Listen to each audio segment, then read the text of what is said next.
আসসালামু আলাইকুম। আমরা এখন শুরু করব তোমার তৃতীয় অধ্যায় গতিবিদ্যা। গতিবিদ্যা থেকে কিন্তু আমাদের প্রশ্ন হওয়ার চান্স 100%। গতিবিদ্যা প্রশ্ন হবেই। এবং আমার সাজেশন প্রাসের আবার কোন কোন কনসেপ্টগুলো লাগবে, এমসিকিউ কোনগুলো আসবে, সৃজনশীলে কোনগুলো আসবে, এইগুলো নিয়ে আলোচনা করব।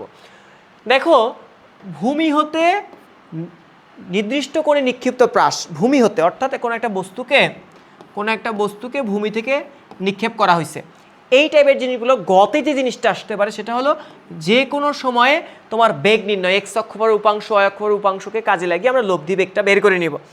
এরপর হচ্ছে নির্দিষ্ট উচ্চতা থেকে নিক্ষিপ্ত প্রাস, মনে করো একটা বিল্ডিংয়ের ছাদ থেকে একটা বস্তুকে নিক্ষেপ করা হয়েছে, এই টাইপের প্রশ্ন আসতে পারে। তাহলে আমাদের ক্যাটাগরি হলো তোমার, যেহেতু এটা শর্ট সিলেবাসে এতদিন ছিল না, এটা হচ্ছে আগের যে তোমার ফুল সিলেবাস, তখন এই জিনিসটা ছিল।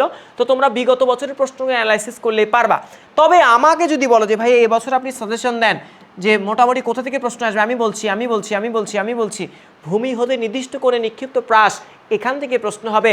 যে প্রশ্নে তোমাদেরকে যদি বলা হয় প্রশ্নটা কেমন হবে, আমি দেখো তোমার টি এইচ আর বিচরণকাল, উচ্চতা, দোলনকাল, এই তিনটা তোমাদের গ প্লাস এমসিকে ইউজ করতে পারবা।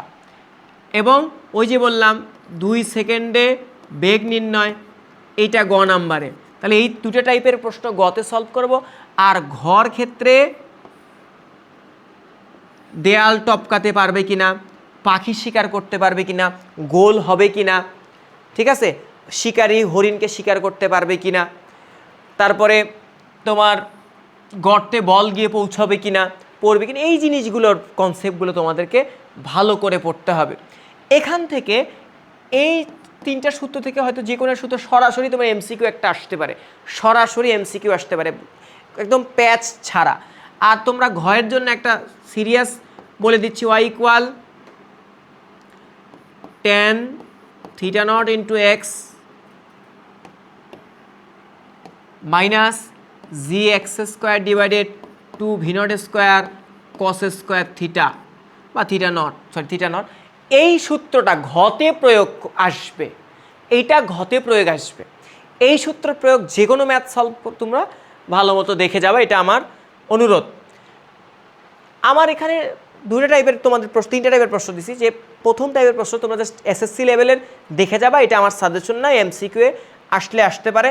বাট আমি মনে করি যে প্রাস থেকে প্রশ্ন আসাটা শ্রেয়, যেহেতু সমন্বিত বোর্ড প্রশ্ন হবে, এমন কোনো প্রশ্ন করবে না যে প্রশ্নগুলো আসলে অনেকে আসলে মেনে নিতে পারবে না, ওইখান থেকে প্রশ্নগুলো আমি মেনে নিতে পারবো না। যাই হোক, তো দেখো এইখানে এই যে প্রাস, এই যে এই প্রাসগুলোর ক্ষেত্রে দেখো পাল্লা নির্ণয়, বিচরণকাল নির্ণয়, যেটি একটু আগে বললাম 2 সেকেন্ড পর, এটা গয়ের জন্য তোমার তো বললাম, যেটা হচ্ছে এটাও গ প্লাস এমসিকিউ, এটা গয়ের জন্য। তারপরে নিক্ষিপ্ত করলে ও বিন্দুতে পৌঁছবে কিনা, ও বিন্দুতে ও প্রাইম বিন্দু এখানে পৌঁছাবে কিনা, এই যে প্রাসটা পৌঁছাবে কিনা, হ্যাঁ। তারপরে প্রাসটি কত বেগে কত কোণে নিক্ষেপ করলে, আলফার কোণের ক্রিয়ারত প্রাসটি কত বেগে কত কোণে নিক্ষেপ করলে মানে ও প্রাইম বিন্দুতে পতিত হবে। এই যে একটা তোমাদের ভালো কথা বলি, যে আলফা, এই যে কনসেপ্টটা আলফা কোণের যে ব্যাপারগুলো, এটা ইসাক স্যারের বইয়ের উদাহরণে এই টাইপের কোশ্চেন দেয়া আছে, তোমরা পড়ে নিবা ওইখান থেকে। এরপর এখানে তো মানে যা যা দরকার তোমাদের তো মোটামুটি বলেই দিছি, যা যা দরকার মোটামুটি বলে দিছি, হ্যাঁ। এটা হলো তোমার প্রাস কি, নির্দিষ্ট কোনো উচ্চতা থেকে কোনো বস্তুকে যদি ফেলে দেওয়া হয় সেই ক্ষেত্রে, বাট এটা আমার ইম্পর্টেন্ট না, তোমাদেরকে তো বললাম। দেখো এখন যেহেতু প্রাসের যে কনসেপ্টটা বলছি, প্রশ্নটা কেমন আসতে পারে, 2 সেকেন্ডের পর বেগ বলে দিছি, বলটি মাটিতে পড়ার আগে ফিল্ডার ক্যাচ ধরতে পারবে কিনা, গোল হবে কিনা, এটা তো বলেই দিলাম একটু আগে। নিক্ষেপণ কোণ বলছে প্রাসটির পি বিন্দুতে গতিশক্তি এবং সর্বোচ্চ বিন্দুর গতিশক্তি একই হবে কিনা। এই যে গতিশক্তি বিভব শক্তি এরকম ঝামেলা ভিত্তিক ম্যাথ দিবে না, একদম ফ্রেশ তোমার প্রাসের প্রশ্ন করবে, ফ্রেশ প্রশ্ন, একদম ফ্রেশ প্রশ্ন পাবা। ক্যাশ আউট, তারপর তোমার এই যে কত উচ্চতায় উঠবে, ওই যে উচ্চতার কনসেপ্টটা তোমাদেরকে বুঝাই দিলাম, হ্যাঁ। Cash out. তারপরে এখানে প্রশ্ন যে নিচু উচ্চ থেকে পি বিন্দুতে বস্তুর বেগ, এই যে পি বিন্দুতে বস্তুর বেগ নির্ণয়। তারপরে বলছে করিমের ধারণা সঠিক কিনা, মানে করিম একটা কথা বলছে যে এত এত হলে থিটার মানে এত হলে বলটি কর্তৃক অতিক্রান্ত উলম্ব দূরত্ব অনুভূমিক দূরত্বের সমান হবে। এটা খুবই গুরুত্বপূর্ণ। ম্যাক্সিমাম পোলাপাইন দেখো এটা 18 সালে প্রশ্ন আসছিল, এটা ম্যাক্সিমাম পোলাপাইন করছে, যারা পাস পড়ছো তারা এই জিনিসটা পড়ছো আশা করি। দেখো কৌণিক গতি, এই যে কৌণিক গতি রিলেটেড কেন জানি মনে হয় যে কৌণিক গতি থেকে এমসিকিউ আসবে, এবং কৌণিক গতি থেকে এমসিকিউ আসার পসিবিলিটি অনেক বেশি অনেক বেশি অনেক বেশি। রৈখিক গতির সাথে কৌণিক গতির সম্পর্ক, রৈখিক ত্বরণের সাথে কৌণিক ত্বরণের সম্পর্ক, এই কনসেপ্টগুলো খুবই বেশি ইম্পর্টেন্ট। বাট এমসিকিউ ভালো করতে গেলেও তোমাদের কিছু সৃজনশীল প্র্যাকটিস করতে হবে। এমসিকিউ ভালো করার জন্য হলেও সেটা হলো এই যে সুইচ বন্ধ করার পর থেমে যাওয়ার আগ পর্যন্ত উভয় পাখা কি সমান সংখ্যক বার ঘুরে থেমে যাবে কিনা, এই কোশ্চেনটা তোমরা ভালো মতো পড়ে ফেলবা। আর গতানুগতিক অন্য কোনো জিনিস আমার দৃষ্টিতে পড়ে না, যেমন দেখো এই যে সময় দেওয়া আছে, বিচরণ তোমার হচ্ছে পাল্লা দেওয়া আছে, এখান থেকে কত কোণে ঢিলটি ছুঁড়েছিল নিক্ষেপ কোণ নির্ণয় করতে হবে। এগুলো ইসাক স্যারের বইয়ের উদাহরণের ম্যাথগুলো দেওয়া আছে, আমি নমুনা আকারে দিয়ে দিছি, বুঝছো? কেন জানি মনে হচ্ছে এবছর তোমার ইসাক স্যারের বইয়ের উদাহরণগুলো থেকে অঙ্কগুলো খুব সুন্দর করে দিতে পারে। যেমন আমি তোমাদের কিছু নমুনা প্রশ্ন তোমাদের দিচ্ছি, এগুলো কিন্তু বোর্ড কোশ্চেন, এগুলো নমুনা কোশ্চেন, যে কোশ্চেন লেভেলটা এরকম হইতে পারে, অনুভূমিক পাল্লা দেওয়া আছে, বিচরণকাল দেওয়া আছে, এগুলো বেসিক লেভেল থেকে কোশ্চেন, এই টাইপের প্রশ্নগুলো তোমাদেরকে দিতে পারে।